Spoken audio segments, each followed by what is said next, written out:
off, we have Mike Nelson, who is the Vice President of Business Development at Payment Alliance International. Mike has 19 years of experience in the payment industry, with 10 of those years at Payment Alliance. He is a certified payments professional and owner of First Choice Merchant Assistant. We also have Jack Williams, who is president and founder of B4U Financial. Jack has over 30 years of experience in the payments industry. He is globally acknowledged as an expert regarding the use of prepaid access devices, cryptocurrencies, and mobile payments, and their money laundering used by criminals to fund illicit activities globally.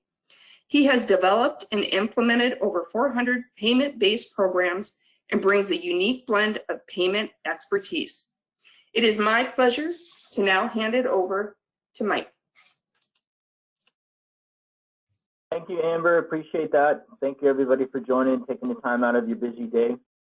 And so I'm going to give you a kind of an overview of the products that are available on the ATM today. And this is going to kind of lead to our discussion about cryptocurrency and where we are in the crypto world.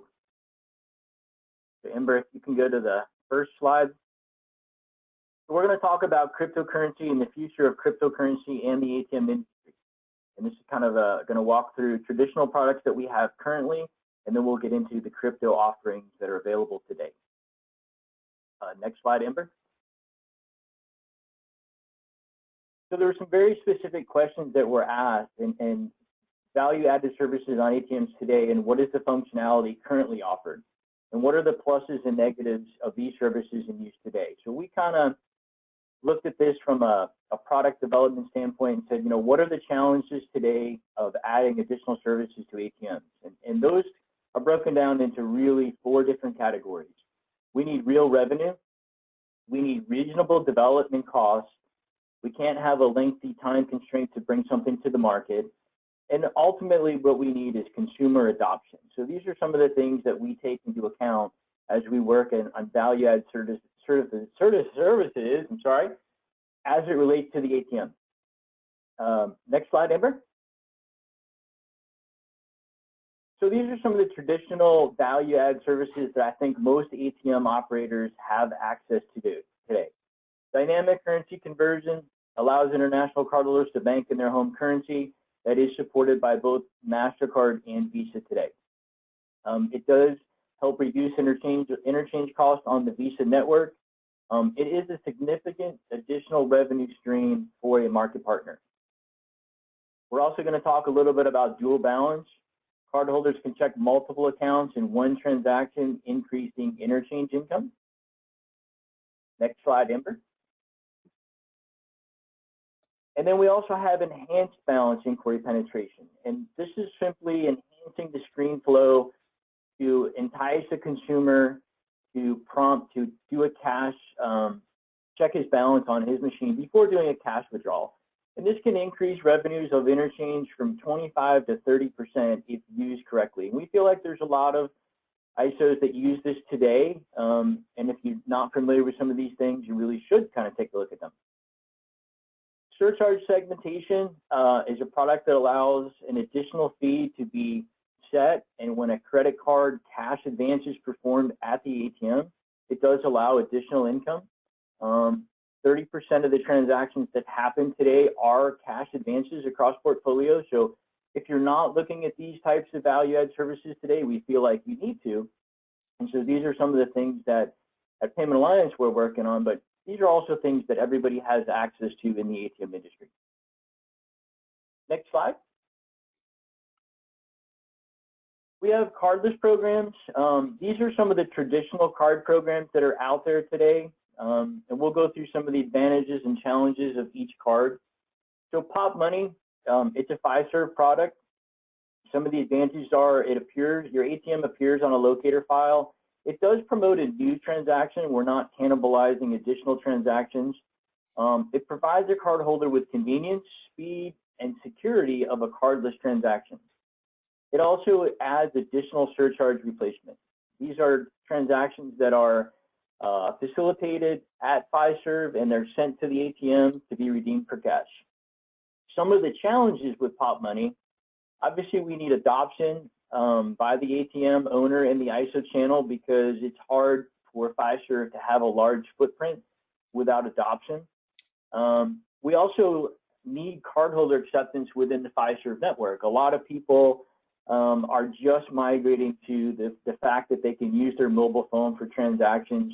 And so they're starting to look at these services more now than they have in the past.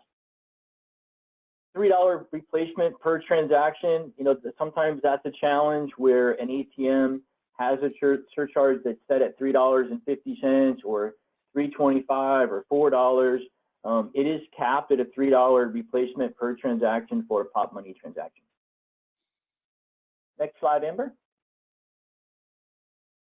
We have MasterCard Cash Pickup. I know a lot of people are very familiar with MasterCard's Cash Pickup program. Some of the advantages of this program: your ATM is put on a locator file for consumers to find.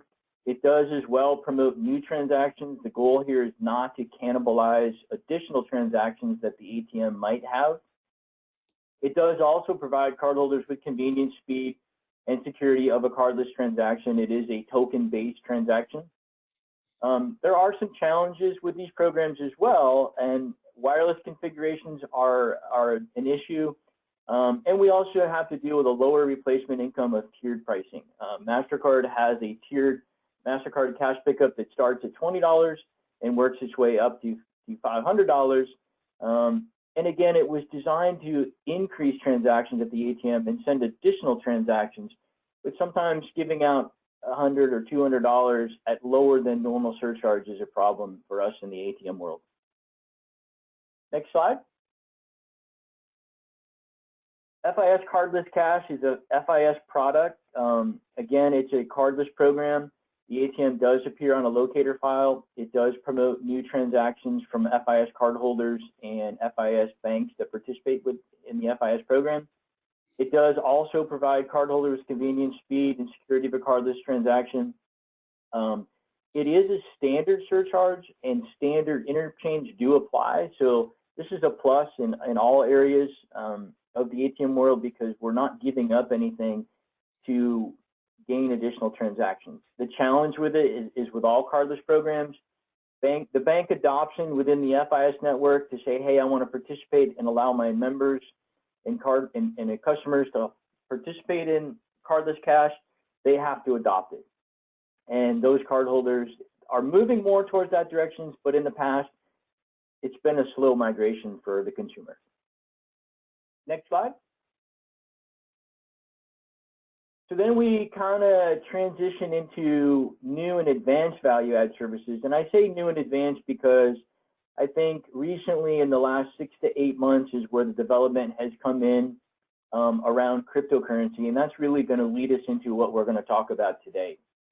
And so obviously everybody on this call is in the ATM world, and you know that software from all manufacturers has just gotten better and better, and we're demanding more and more around that software. And so with the technology that the manufacturers have today, we have the ability to purchase cryptocurrency. And I think most retail ATMs today support a version of purchasing cryptocurrency. And then what we're also going to talk about is the ability to exchange cryptocurrency from a mobile wallet at a retail ATM for cash. And so those are some of the things that we're going to talk about. And ultimately, when I get done giving you the boring stuff, Jack will lead into, hey, how do we actually go through the process of exchanging cryptocurrency for cash at the ATM? Next slide, Amber. So purchasing Bitcoin at ATMs, I'm talking about two of the companies that we're very familiar with and I think are in the mainstream. I also realize there are many companies that are in this space. LibertyX and CoinSquare seem to be two of the larger ones. And several companies have a Bitcoin offering, but I feel like these two are the ones that people recognize most. Some of the stats that we found during COVID is our traditional ATM transactions were declining. What we found is our Bitcoin transactions through the entire process continually increased. Obviously, they didn't increase where ATMs were closed, but as a whole, we expected our Bitcoin transactions to kind of drop off, and that did not happen. We had double digits growth all the way through April and May, and that has continued into June. So that caused us to kind of take a little different look at the ability to purchase Bitcoin on the ATM. It does provide an increased revenue stream, increased traffic. It's an incentive for partners to actually go out and acquire new locations. And sometimes if you're sharing in that revenue with a retail location, it may help you close a deal, get into a deal you've been trying to get to. We feel like it's a tool to gain more business. There are some challenges, and I want to be honest with them. It takes a site visit to update software and programming. Banking issues can be associated with Bitcoins are possible. We have not seen a lot of that behavior, but anytime you walk into a bank today and you're picking up cash and the question comes up around Bitcoin, the traditional banks get very scared around that. So it hasn't been a big challenge for us, but it could be an issue for some of you in the retail world where you're picking up cash from your bank. Wireless configurations have been a problem depending upon how your wireless is configured to connect to LibertyX. CoinSquare uses a little different model, so the wireless configuration is not as prominent there, but just wanted to give you some of the challenges that people do face when programming ATMs for Bitcoin. And next slide, Amber. So exchanging Bitcoin for cash on ATMs is what B4U is, and Jack's going to give you an awesome overview of how B4U works. I'm going to kind of talk about it from a product level and share with you some of the stuff that we've been working on. B4U allows a cardholder to redeem Bitcoin from a cash using their mobile wallet, where they obviously have cryptocurrency. We're using QR technology to do that, and I would encourage everybody here, I believe everybody on this call is probably an ATM operator or has access to an ATM and knows how to program an ATM. I absolutely would get your ATM set up and get a mobile wallet set up. I use CoPay as a mobile wallet, and I have no issues with using B4U. I actually like it. So even after this webinar and you think you got all the information, I would encourage you to set up an ATM, get it programmed correctly, and do your own transactions just so you can live that experience. We think that drawing out cash at the ATM in the crypto world is going to solidify the crypto position in the US.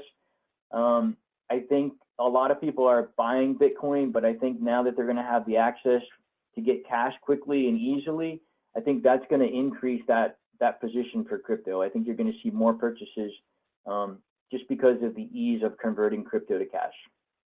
There are some challenges with any of these new products, and B4U has a separate set of challenges. It does require a site visit to update software. I know a lot of market partners don't want to update software. There's always risk to doing that. So that can be a somewhat of a challenge. We still need adoption by crypto wallet holders, although I would say a crypto wallet holder today is very familiar with how his cell phone works and the technology they have. So they're probably ahead of the mainstream customer that doesn't really know how to use a cell phone to its full advantages in the financial sector. These are millennials, and there are some different groups of people that do that. But I feel like if you have a crypto wallet, yeah, you're pretty good at using your phone and you know how to navigate around. The challenge right now is it is a Hyosung only product. We are looking to launch with Gen Mega in August of 2020. And we have had conversations with Triton, and so we're waiting on a to be determined date that Triton will support the B4U financial transaction. Next slide, Amber.